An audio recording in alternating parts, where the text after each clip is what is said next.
everybody. Welcome to chapter 5, I believe. Yeah. Of My Teacher Fried My Brains. So, if you haven't heard the first 4 chapters, make sure to go listen to those. But last chapter ended like this. Then it hit me. Honey was my answer. This was what to do about the skin glove. Reaching into my pocket, I said, "Honey, have I got a story for you." So, just want to let you guys know, if you look at this picture right here, you can see that 87% of you who watch my videos aren't subscribed. That's only 13% of you are subscribed. If everyone who watched me subscribed to my channel, do you know how quickly we could get to 1,000 subscribers? So just look down, make sure that the subscribe button is gray and not red. Make sure you have notifications on, because you want to be notified every time I post of a new chapter, don't you? Who doesn't? Am I right? Anyways, chapter 5, My Teacher Fried My Brains. It's called How to Hide a Hand. My interview with Honey Flint went fine until I suddenly began to wonder if she was the alien after all.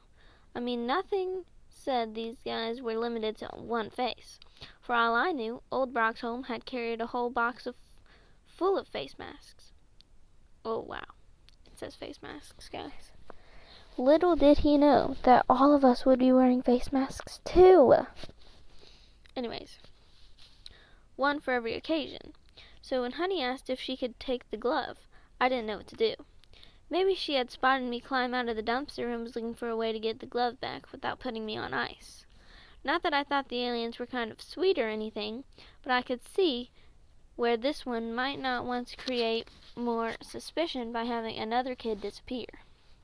Of course, if Honey was telling the truth about being a reporter, she might be able to help me convince the world that we still had an alien teacher in town.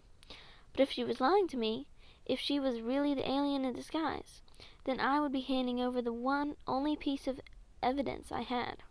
Finally, I told Honey that she could take a photo of the glove. She seemed unhappy that she couldn't have it, but I didn't know if that was because she was secretly the alien or just because she wanted it to prove her story to her boss. That's one problem when you start to get suspicious. You can't trust anything anymore. On the other hand, she did seem really thrilled with the story. "This is great," she kept saying. "Oh, Duncan, this is just great." When we were finally done talking, it was almost dark. Honey told me she would like to take me to get a milkshake or something, but that she didn't think any place would let us in the way I smelled, and she really didn't want to put me in her car either.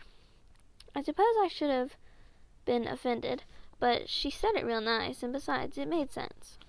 I wasn't all that thrilled about walking home alone in the dark, especially since I was half expecting an alien to jump out of the bushes and grab me at any moment. Also, I didn't know what was going to happen to me when I got home. Being late wasn't my problem. My parents didn't really care that much what time I got there, but the garbage thing might be an issue. Finally, I stopped at Old Man Derwinkle's house. Mr. Derwinkle has the best lawn on the block, mostly because he's always watering it. I figured the odds were good that I would find a hose lying in the driveway. I was right. Old Man Derwinkle is pretty deaf, so he didn't hear me spraying myself down. The first water was hot, from the hose lying in the sun all day. Once I got past the water that had been in the hose, the rest was cold. I didn't care. Hot or cold, it all felt great. I didn't realize how much stuff had been stuck in my hair until I saw it coming out in the water that ran off my head. So now my clothes were soaking wet and stained in several places, but not nearly as smelly as they had been. The same was true for me. The only problem was that when I got home, Patrick spotted me and bellowed, "Ma, Duncan's dripping all over the floor." So my mother made me go out back and take off all my clothes and put on a bathrobe before I could come inside. Patrick snuck out back and took a picture of me while I was naked, which shows you what a booger he is. I spent almost an hour that night trying to get the purple stain off my hand so I could go to school the next morning without getting in trouble. I wondered how long it would take to fade away. I considered asking Patrick since he knows about this kind of stuff, but I couldn't count on him not to say something to my father. Of course, I could always stay home sick. I know 4 different ways to make myself throw up. Or play hooky. That's just a little tricky the first couple of days of school. Later on, once you know the routine, it's different. But skipping at the beginning can really mess you up. I suppose if I had been smarter, I would have seen the answer sooner. It wasn't until I went back to my bedroom, which I had to share with Patrick the booger, that I thought of the alien glove. If it could hide the alien's hand, why not mine? I pulled the glove out of my pocket and looked it over. What if it was full of alien germs or something? I decided to wait until morning to decide whether to use it. When morning came, my hand was as purple as ever, so I went into the bathroom where no one would see me and pulled on the glove. It was like magic. The glove fit my hand perfectly, almost as if it was adjusting its shape while I was pulling it on. What was even weirder was that I was putting it on. It changed color to match my other hand, as if it were a chameleon or something. I had only 2 problems. First, the fingernails were too clean, so I grubbed them up a little. Second, there was a small hole at the end of one of the fingers. I suppose that's why the alien threw it away. I put a bandage over the hole. I have to wear a lot of bandages, so that looked pretty natural. Even so, if you look closely, you would have known it wasn't really my hand.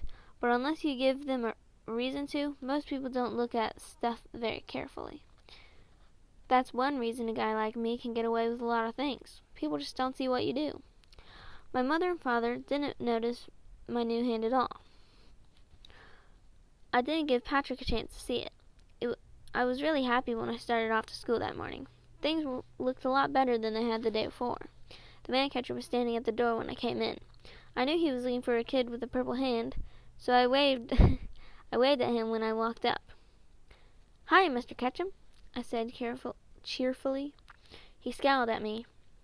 I knew he thought I was the one who had pulled the alarm, but when I waved my hand in front of him like that, it looked as if I had nothing to hide, so he didn't even bother to look at it closely.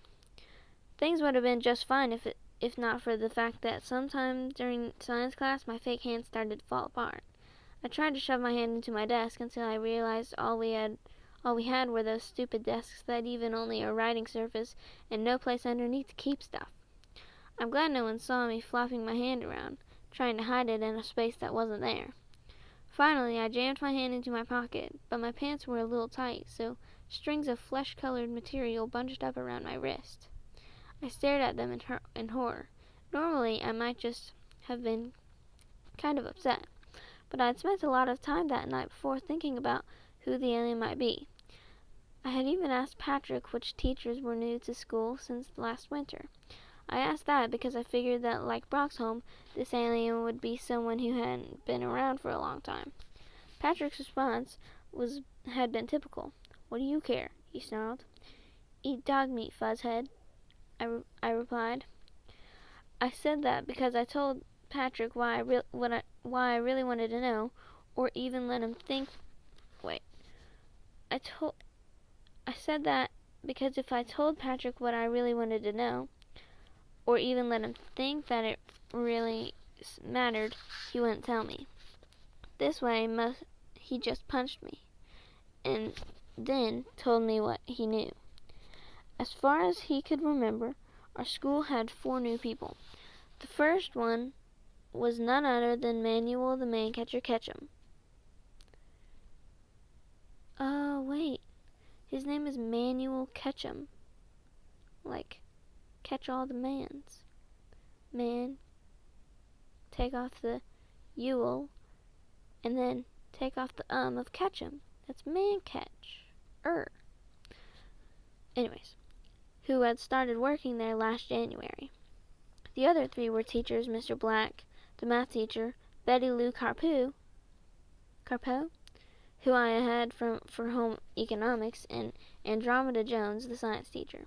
The same Andromeda Jones in whose class I was sitting in at that very moment. chapter 6 should be coming out soon. I have nothing to do today, so this is probably what I'm going to be doing. Anyways, see you next time. Make sure to subscribe. Hee.